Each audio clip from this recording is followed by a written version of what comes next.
This broadcast is inappropriate for all ages right here on #WeAreMovieClub, the Bad Movie Club. Hey, I am Cameron. I am here to talk to you today about Saving Christmas.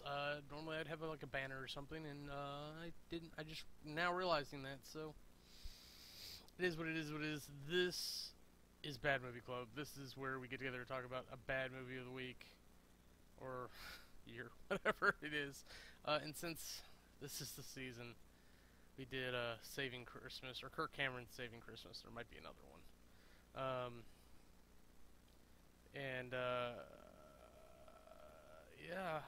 It's not worth making a banner or a video or anything about. God, I'm gonna have to get used to this again. I used to have a bad movie night where we'd all get together and we'd yell at the about the movie as it was playing. This is a little bit different format than that.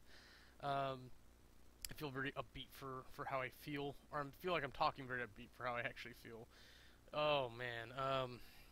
So apparently, I went out and looked at like a bad movie list, and I looked for a Christmassy themed one, or a winter holiday, whatever you want to call it. It's Christmas is coming up. It's Christmas season. Not saying there aren't other seasons that overlap, but so I found Saving Christmas, and apparently Kirk Cameron. I thought he was. I think I was thinking James Cameron when I heard Kirk Cameron. Maybe it's James Cameron's retired little brother. I don't know.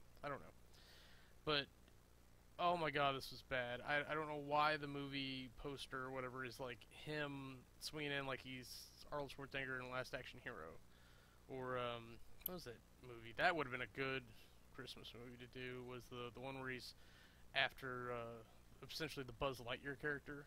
Maybe that was Last Action Hero. I can't remember.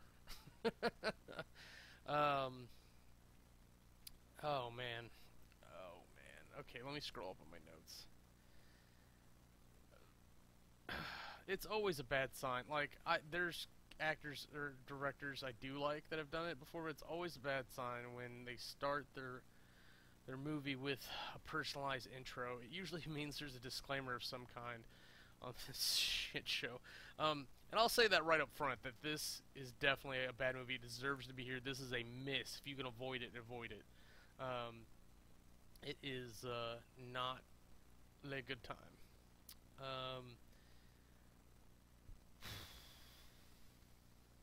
Man. So, like, the intro, like, goes from him talking to the camera for some fucking reason that's even there, to the first scene being, like, the first thought I had was, like, Vikings, and, like, so why are we concentrating on Vikings for this? In the copy I had, the audio was really quiet, so I definitely didn't have a good time trying to listen to this, and it was hard to keep my attention at some points, but apparently it was actually a shepherd. It comes up later in the movie that, like, it's supposed to be a shepherd from the 1800s. I don't know. I don't know what he was trying to do at any point in this. It's so weak everywhere. It's like he was really passionate about this stuff, and then he just is throwing, like, oh my God, just little baby punches at everything. I'm realizing I may have made a mistake putting Discord on. How do I disable it? I don't know how to disable it. On my restream, because that's gonna get in the way. But it's okay. That's alright. So for some reason we go from the dirty shepherd scene to this family party, and this part makes sense to me. It's like, okay, you're gonna have a Christmas movie, set it in a big house with lots of people over, all celebrating the season, having a good time. Sure, that's a great setting for a Christmassy movie. But like, instead of feeding into that and setting the scene for even a minute, like, we get, maybe we get a minute, maybe we get that minute, but it's not good. And then we go into about how cynical people are, and I guess this is really the point of his movie about saving Christmas, is that people don't care, and by droning on about it for as long as he does, I guess that's his point, is that uh, oh God, he looked like he was gonna murder and wear this child as a hat. Um, the guy they had on the thing, I was really concerned, like, where's this movie going? But it's just about like how cynical and bad he is, and then his buddy runs up and just really wants to high five him, and he's just not having it. Um, I thought it was a little funny. There are funny moments in this, but none of them are on purpose. I'm sure that guy was enthusiastic. He was directed to be enthusiastic, whatever. But like, I don't think he was supposed to be laughably funny. Um, the and then the guy starts rambling on about stuff, and then the movie does like the one thing you never want a movie to do, is it encourages the audience to tone out by toning out itself. It completely ends up muting the audio, and it's just the guy staring at the other guy, not talking or not making noise. So it's like there's nothing to engage in there. The guy's so displaced. Um, Not quite as displaced as a Christmas Horror Story, but that's another. That was another show. Uh, the the guy's like I. My gathering is that he's so upset by this that he runs out to his car, that he's that dissociated. But he's like literally running away from Christmas. And his brother starts talking about like if this was a story, like if it was a movie, like what would be happening. It's ridiculous. That they would put that in there. It's like, of course it's a movie. Don't break the immersion by telling us if it was the thing, because they barely have you hooked in at all at this point.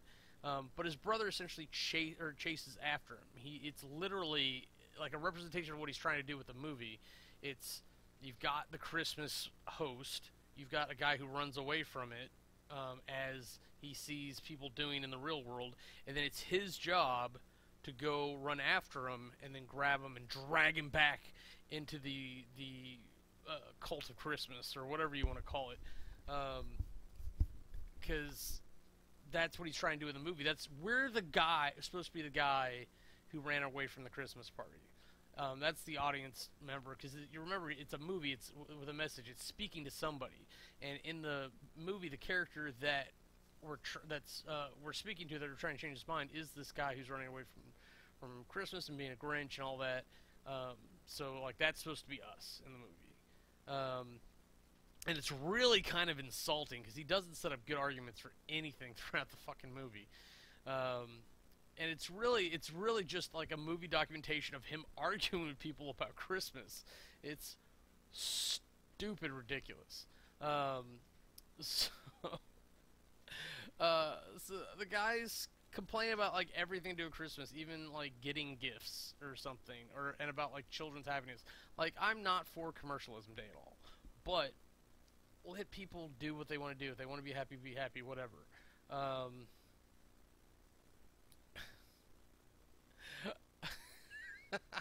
sorry, Discord. I can seeing the Discord stuff pop up in chat. I think I'm seeing excerpts from the community of watching another movie. I've already watched twice now. Fuck. Anyways, so the guy is railing on all this stuff for Christmas, and he even hates snow globes. It's like, what's there to hate with snow globes? I can't feel anything about snow globes. Even walking into a hoarder's house where the whole room is nothing but wall-to-wall snow globes, I couldn't hate that. I'd just be like, well, there's a lot of snow globes. What's on TV? Do you have a sandwich? Something that I can be interested in. So we switch over to like some manger scene. Of course, it's a Christmas movie. We're gonna explore the manger at some point. And he does this weird deconstruction of it, where like he actually starts ripping the people out of the scene.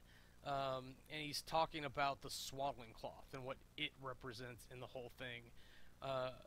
And he even points out that, like, we don't want to ignore baby Jesus, but, like, he wants to talk about the swaddling cloth. And he makes the smallest of good points here. Not that, like, that's really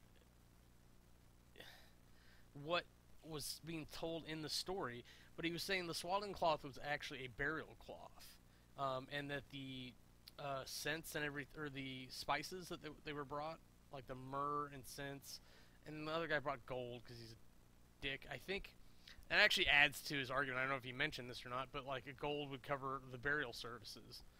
Um, he makes this huge point about like them actually coming together to bury uh, Jesus or the Son of God, whatever you want to call him at that point in stage in his life.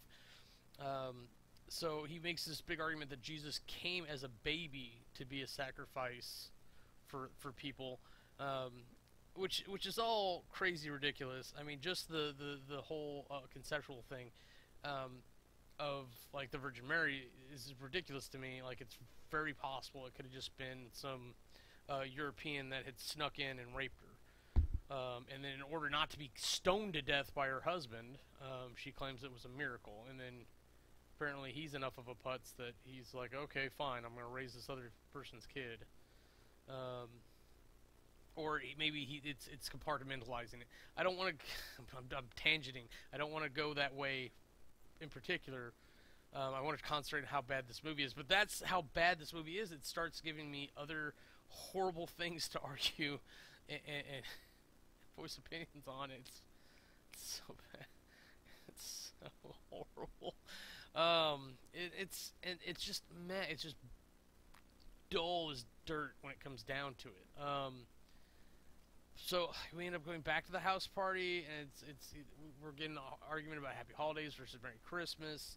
And we're going back to the car and talking about like the tree is being a pagan thing. Now, the tree itself is not a pagan thing, and I think that's the point that he comes up and made, but the evergreen tree, as part of it, was a pagan ideal because it was life that existed in winter when everything else died.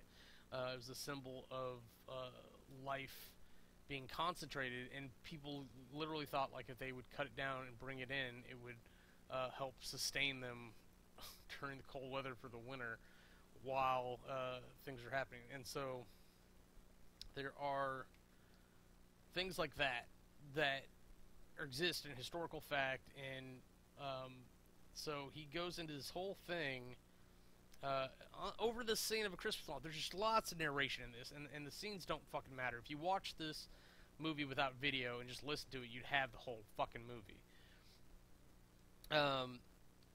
But he makes lots of excuses about God being involved because God, in the truest sense, is everywhere, is everything.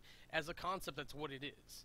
And honestly, okay, I'm gonna get my personal opinions on that. But the tree. So he starts actually making some decent analogies about God being involved with trees and giving gifts, and even taking the moment out to talk about like your Jesus or your Savior or whatever, like in the middle of winter. That's a good thing. It's giving hope. It's the whole reason of celebrating the winter solstice in the middle of winter is to try to keep morale up, so that as people are dying left and right through winter, you can make it to spring and survive long enough to get back to when there's going to be food aplenty, and we can start farming again. The whole point of it was like a morale boost. It's a large part of what the pagans were doing before Christianity appropriated it. But like back to what I was saying about the tree, he actually makes some decent points that in the stories, there's always like a tree involved whenever God is bestowing a gift to a character in the books, and that's true. But like, we're talking about a time when like a lot of houses are made out of like clay and shit. There weren't a lot of landmarks around, so you describe what they would be standing around, and in particular in these, especially in like the Middle East, there aren't a lot of trees. Trees are special in those stories. People think like fucking Jesus was raised in northern Canada. No, he's raised in the fucking like desert lands of the Middle East of Jerusalem. Look it up on a map. That's where it's at. So a tree is somewhere special. A tree is where you get food from. It's where you get shade from. It's where you can extract liquid if you need to. Don't just practice doing that. It'll hurt the tree. So there, it's kind of a weird argument, but it stands. And then we appropriate this all the way back to the first story, arguably, the first story of Adam and Eve, and the idea of Adam eating the tree, eating the fruit from the tree. No, it's not a friggin' apple, but he eats the fruit from the tree, and there's the first. Maybe it's not the first sin, but it's the first violation of a decree. Because I think there's an argument for Eve having the first sin of lying or tricking Adam into eating it, and then Adam has the first carnal sin or whatever, the going against God's wishes directly. So he eats that, and then like there's some idea, and I'm not familiar with the Bible in all its parts, but there's a particular part about the idea of to make things right with God, because he made a promise to a buddy, regardless of who it is, especially if it's God, and then he's trying to make amends. He's like, I'm really sorry, I did it anyways, how can I make this right? It's like, well, I want my apple back, or I want my fruit back. But it's in his stomach, so unless he's going to shit it out and wipe it all over the tree, which is not what anybody wants, the only way he can give it back, in sacrifice at least, is to put himself up in the tree. And if you think about what that looks like, it probably looks something like this. So that's his point there. It sounds like I'm agreeing with all this, but it's really not. But so there's a parallel to Adam putting himself up upon the tree, and then Jesus' crucifixion, which that's what Easter or Passover is for. Like we I think Easter is kind of like the bastardization of it, but like, I mean, Christmas really isn't the time for that. It's supposed to be the joyous parts of it, and then once like spring comes around, we can all get sad about having to eat relatives that died during the winter. That's because there's enough hope there to balance it out. If you're already down here, you don't need to sink lower. You need to raise up to try to get normal. So as winter comes on and we have Christmas or whatnot, we get through the harsh winters, we go down, and then spring comes, hope rises, and then we have to balance it out, at least in the Catholic perspective, to start feeling guilty and bring it back down to a normal level. And then you just do the two, so that's why you pass over, and then you see all the big things like that. God, this fucking I don't want to be talking about religion. Oh man, this is what I get.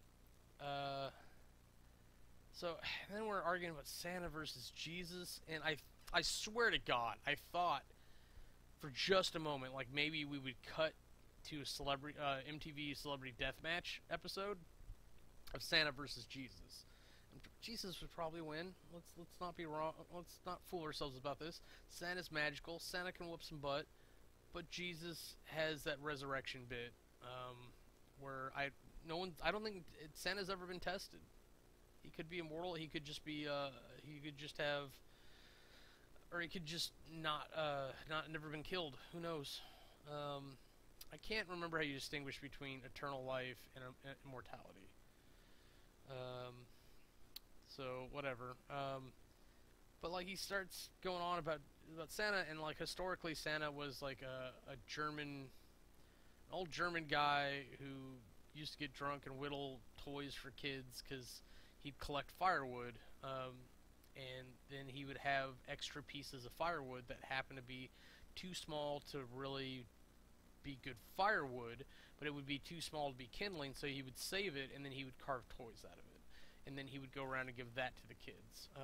Or if they weren't good enough to warrant all the extra effort, or he ran out of time, he would just give them a piece of coal to help keep them warm during the winter.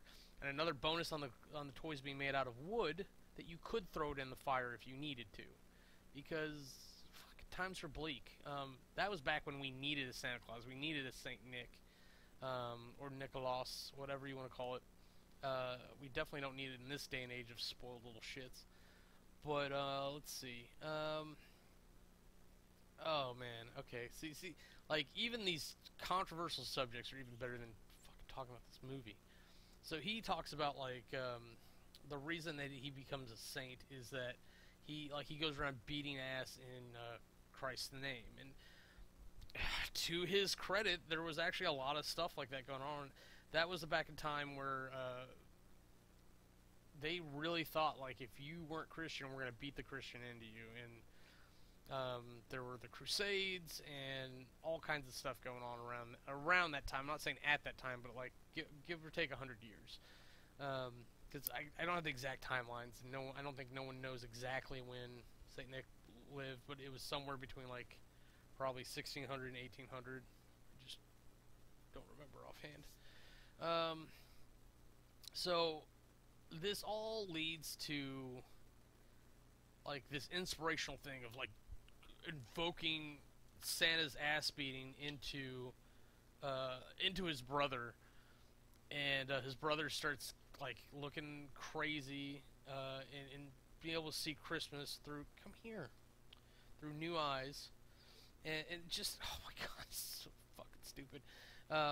So like he gets out of the car, he runs like a silly bastard all over the front door, and he like knocks the door open, and then I swear it's almost like a full minute of him just staring at everyone in the party like he's about to pull a chainsaw out and go to town. It is ridiculous. And then what's his move? The high five guy, as silly as his ass is the one that's like actually warning people back. But the dude like throws himself on a belly slide against the floor to kind of bowl himself at the presents, and then he kind of hits him and like he rubs up against him like a cat. It's I don't know what it is. I don't know. I don't know what that is. And I don't know why the presents are there. It's like, it seems very odd that it's all set up. You would think that they would be towards like the back of the house, the middle of the house, in the living area, not in the hallway or the foyer, because it's a big mansion-y house, because assholes. But it's literally set up very much that like when you first walk in the door, you can run right to the presents. Almost like they had to do the scene up, put it on a truck, on a forklift, and then put it in the house. Blah, blah, blah.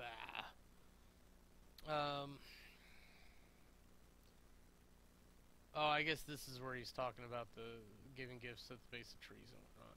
It's so much talking in this movie, so much. I didn't realize it until this point. It's just that like this is all exposition.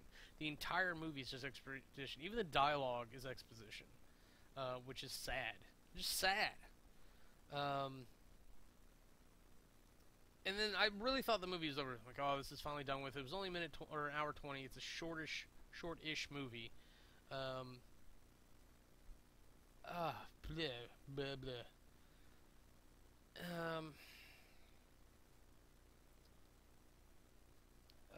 But like it's about an hour in, and then it goes to like this weird music video thing.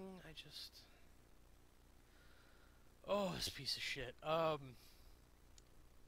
Like this the choreographed dancing, and it's like it really is a shitty music video. I think he thought like they could take a clip of it and put it in as an extra, or do a couple alternates like that, or maybe even use it as a promotional tool. Because occasionally they have good ideas like that, but not this. I mean, ugh. And then when everyone starts moving, you actually see how bad everybody looks. Like, the quality of the film or whatever, maybe it was the version I was watching, I don't know. But everyone looks like they got dragged in off the street. Like, they didn't know they were making a movie today. Even the choreographed people, like, they were like, oh, let's dress these people up like slobs. You can't have them know that they're actually like good at dancing, or maybe they just brought a crowd of people in and was like, "Who thinks they can dance? I'm gonna try to teach this to you. Here you go. We've got 4 hours to learn this, and we're shooting it. Go." Oh man. Let's see. And the weird ice, or not even icing, cherry on top of the sundae, is like they're dancing. They're doing stupid shit, and the inspired brother comes in and starts dancing and everything, and then he kind of does this, like, one of these. See see how weird you feel when I'm doing this to you? Imagine, like, I'm related to you doing that. He does one of those to his sister, and then, like, she kicks off her shoes and comes in, and they have this kind of weird incestual standoff. It's it was so awkward.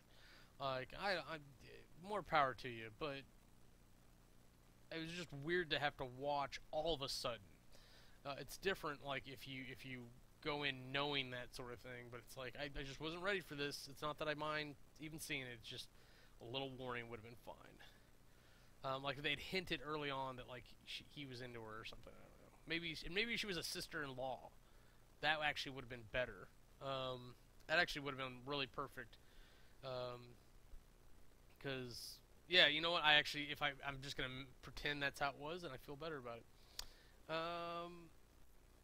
And then like they have like a rally cry or something, and they run out the door like they're gonna go burn the next door neighbor's house down.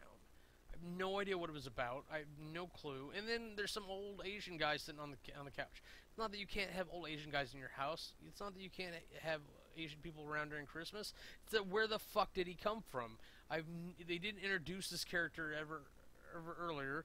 If I didn't know better, if it wasn't like a couch that like looked like it belonged in the house, I would have said they just cut to another part of the studio and there was a second narrator.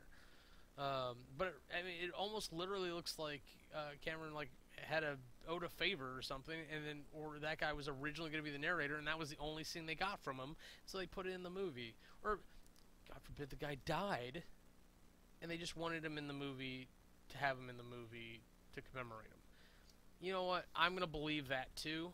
I don't know if it's true or not, but I'm going to believe, because it is the holidays. It is the part of the point of the movie is to believe, to have faith. Or so you would think, because after they get done with all that, they start showing dinner.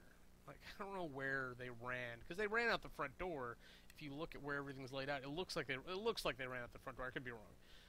And oh my God, they start talking about like, what is it? The celebration of God through materialism.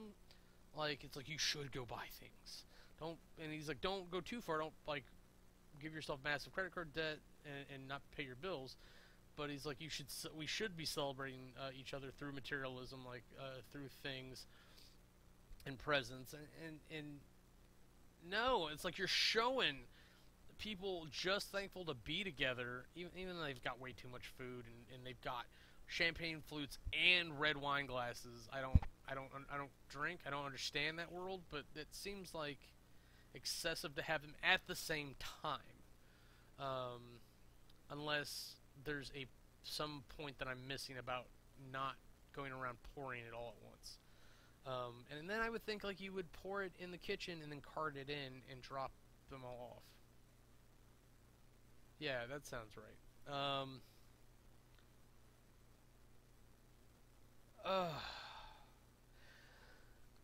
So I don't understand why, other than like maybe like trying to sell this during the holidays. Like maybe it's counterintuitive to point out not to buy materials when you're trying to sell something for the holidays, like this movie. Maybe that's all it is. But like, here's really what this makes me think of, because this is so culty. Like, religion aside, if we're just talking about Christmas, I get calm down. I get that you think it's a religious holiday, but like, let's pretend it's not. Let's pretend it's a time about celebrating life and the end of the year and looking forward to a new year and gifting each other with appreciation. Let's pretend like we have those morals in place without the religious overtones. It's still kind of weird. Like, let's not worry about the presents. Let's appreciate each other. Let's celebrate being together, and you don't have to wait for Christmas to do that. Do it every day. I'm not saying go buy presents every day. I'm saying appreciate each other every day. Be nice. Be better. Have better when you can. Help other people that you care about have better. Just be good and do good unto the world. And that's what the spirit of the holiday is about. And whatever this piece of trash tells you, I hope that's what you got out of that, or this, or me talking. God, we tortured ourselves in the name of bad movies.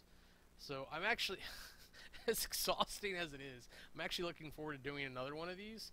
I'm hopefully I'll have a better title card and more or a better overlay for it. I used to do when we were doing two-person We Are Movie Clubs, but I had more space on the thing too. Like, because up here would be blank, and then down here would be blank. So I'll have to look at some formats and see what I can come up with, because I've got other shows and ideas that I'm going to try to test out this week as well. But this has been Bad Movie Club. I'm so sorry. I only got about a half hour in me of this crap, and I was amazed that I could do that much by myself. And normally I'd give you another bad movie to watch and that we can talk about. What unfortunately, I'm not going to be able to do that right now. Just as this is kind of a technical test, and there's every chance that we could talk about this one again. But God, happy holidays. Until you see us next time, I'm Cameron, and this has been Bad Movie Club on #WeAreMovieClub. If you want to see anything else we're up to, go click the annotations and they'll take you to other channels. Thanks for watching.